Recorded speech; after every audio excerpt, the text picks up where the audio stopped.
Hello, this is your sleepless god back with where the Joker wasn't a villain. So, uh, I hope you guys, because this might be coming out a little bit later, so for me, it's like 2 more days until 4th of July, but like, it might be just like one more day or on 4th of July, or literally I'm gonna put you edit this video. So I hope you guys have a good 4th of July. Light off fireworks if you do, and if you're another person that doesn't have 4th of July, blow up something. Set something on fire. Not your car, but something. So, with that, let's start the recap. So, what happened last time is Joker and Batman are having a physical relationship. They started more sexual acts, per se. And with that, they starting to do more romantic stuff, and they starting to do more physical stuff with themselves.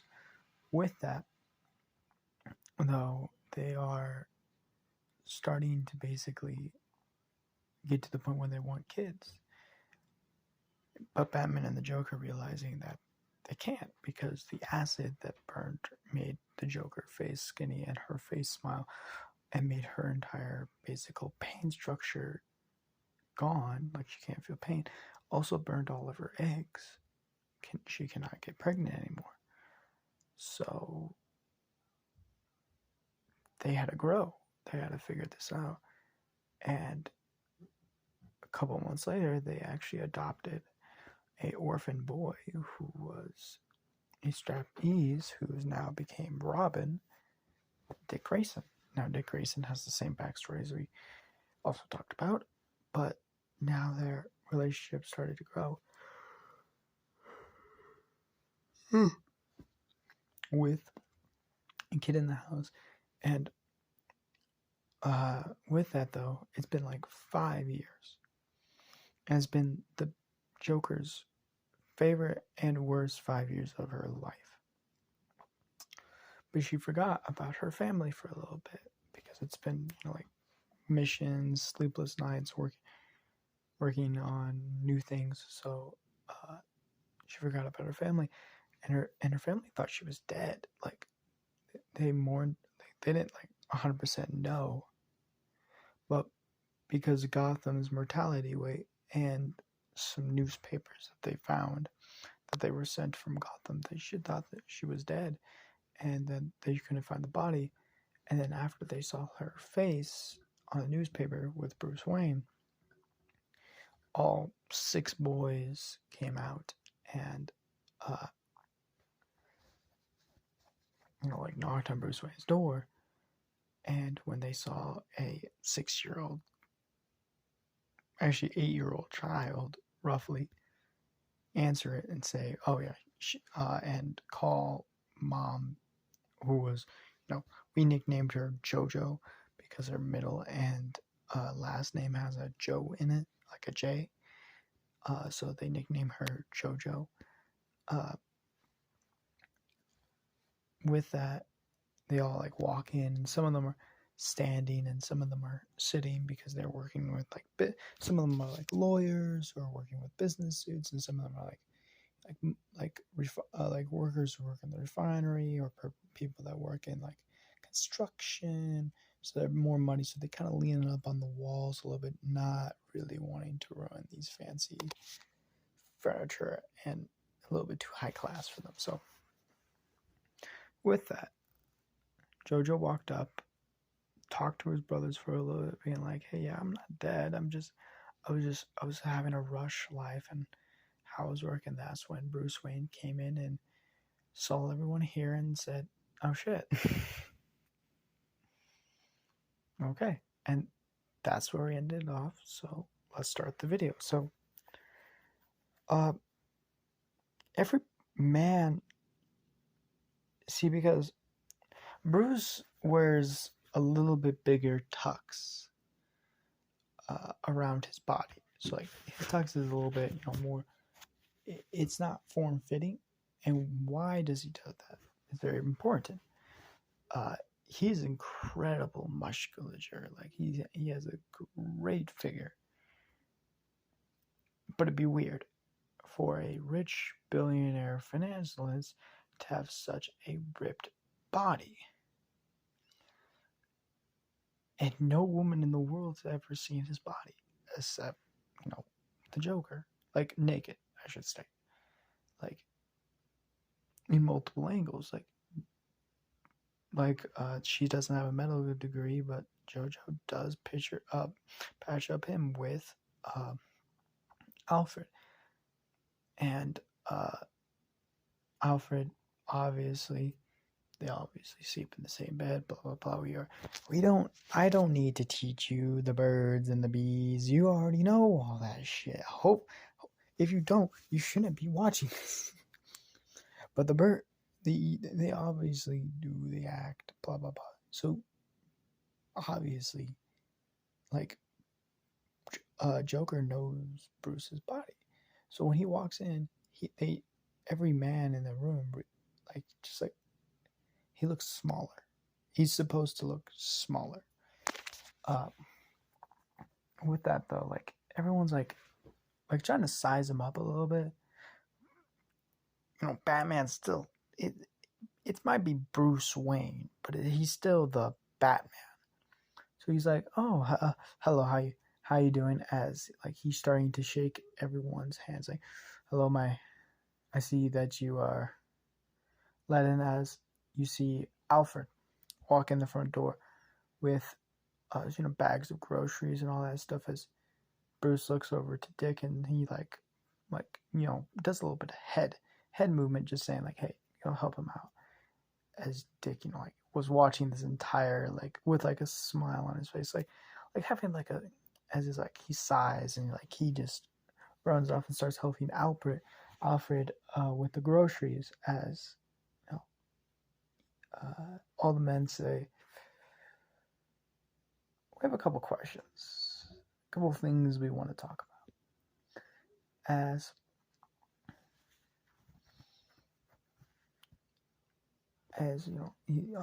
he's still in his business suit, so he still looks fine. He looks nice. And he sits down and he says, "Oh, absolutely. What do you want to talk about?" He says, "How are you taking care of our sisters?" As he looks up, and this is the thing about Bruce. See, he takes care of anyone he loves with immortal care.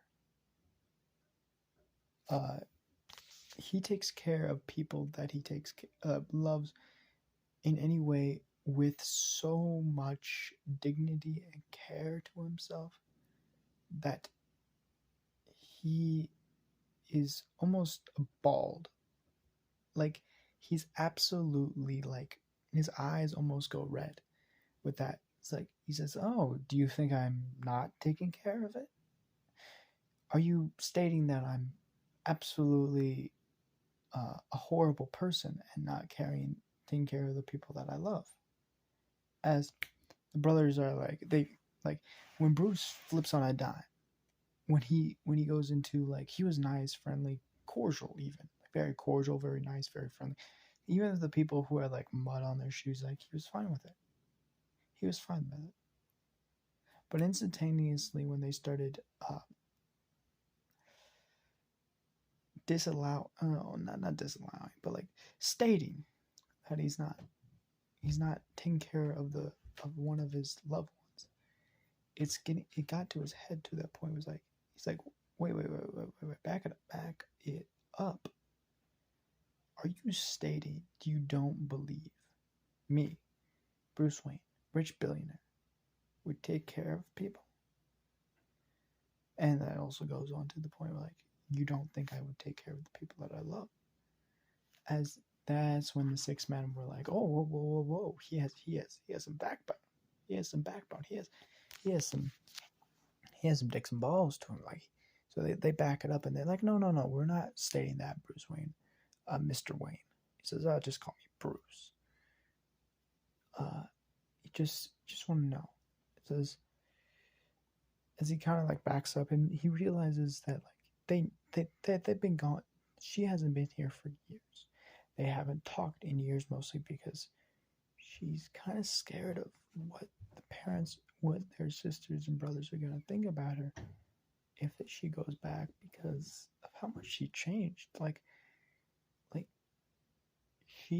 she changed physically, but also like mentally. Like she knows what the darkness of the world has seen, and she doesn't really like she's taking her time adjusting. 5 years was definitely not enough. This change with her is just harsh, and the replacements and the like everything are uncomfortable. Like all like the makeup and things that she puts on her face to hide her smile, and the lipstick that Bruce and the company made to hide the red lips that they also market out to women to get a lot of money, and everything else. It's just not what she wants. So she doesn't want to go back, and Bruce understands that and does not push her. Now, but the brothers but going back into the conversation itself, the brothers are trying to ascertain.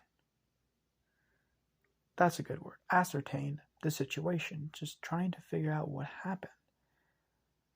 Now, the reason I went into that kind of tangent of like she's not uncomfortable with her appearance is Bruce loves her no matter what, and this is what gives her the drive to do this. She looks at her brothers and say, to tell you the honest truth, something did happen to me, as this is when everyone gets into attention. And Bruce leans back and just lets her talk. And she explains to herself what happened to her, the accident, that she was attacked by gang members, that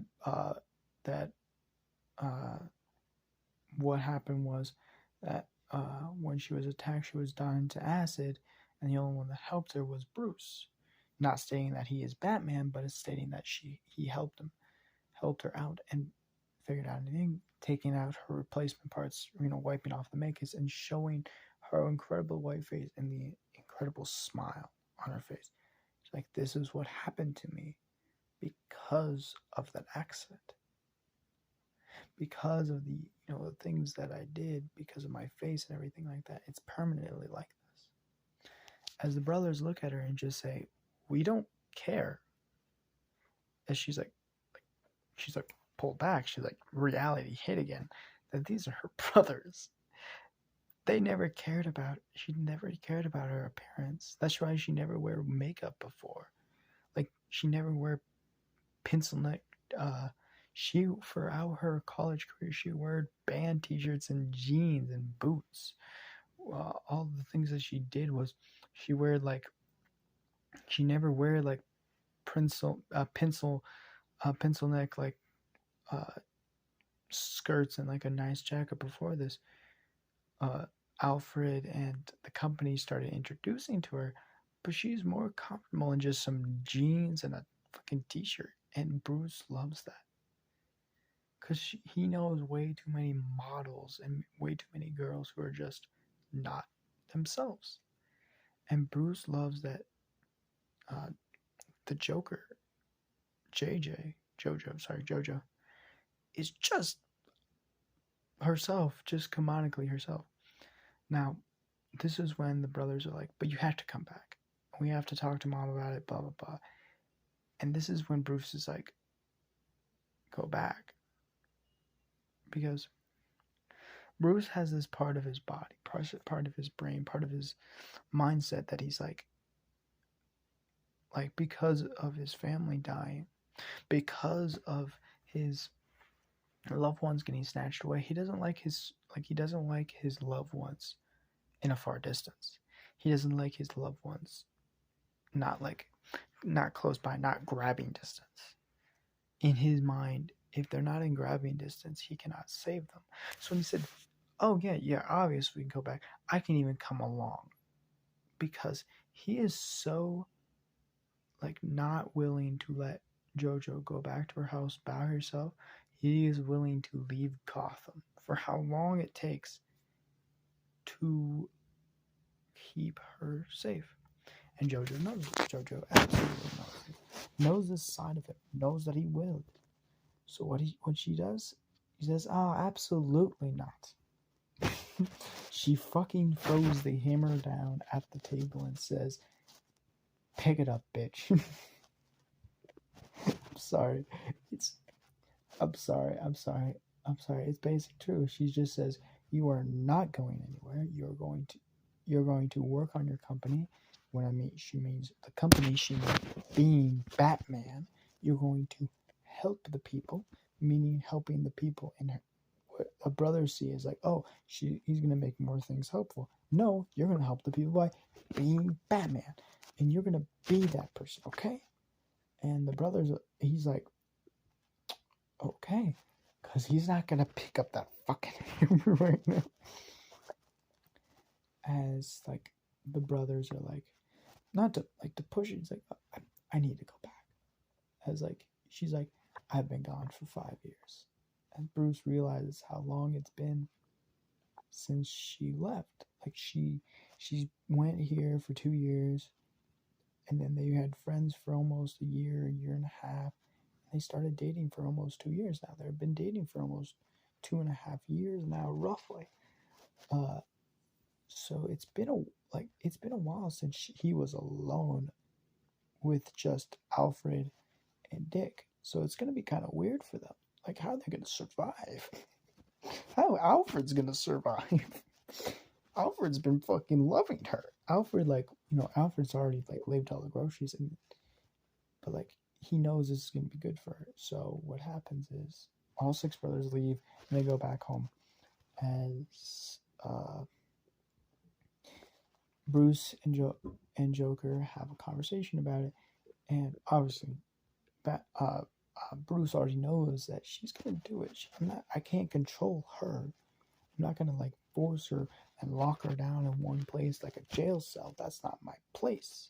My place is to keep her protected no matter fucking what's going on. If I'm not there, if I am there, I'm going to protect her. So what happens is, make some gadgets, make some tools, and give her some equipment. That's all I'm gonna say. And this is when, after a week, 3 days of them packing up some stuff, and Bruce getting the private jet ready to go, Jojo goes back to Washington to stay with her family. And also, those 3 days are also talking about the situation with her family and talking what happened back to her, and also showing pictures. So they're all fine with it. They don't give a shit. It's her daughter. His mom won't give a shit. His dad was a little bit angry, but not angry at the situation, not angry at her. And then when she leaves to Washington, the first night, Bruce doesn't sleep. Second night, Bruce doesn't sleep. Third night, Bruce doesn't sleep. Fifth night, fourth and fifth night, if I forgot that. Fourth and fifth night, Bruce doesn't sleep. Sixth night, Bruce doesn't sleep. His crime fighting game more merciful. Dick is realizing that Bruce is not sleeping, and Bruce is just rushing on and keep on going.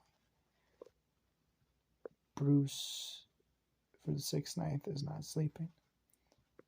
And it got to the point where Dick had to literally say to Bruce, because Bruce is still trying to be a great father, still trying to be that guy for him, but it's hard, because it's hard for him. So when it got to the 6th night, and Bruce is still not sleeping, it got to the point where Dick had to call Jojo. Now Joker, I should say, is sleeping kind of hard as well. She doesn't like sleeping with it. She's she left back into her own room, but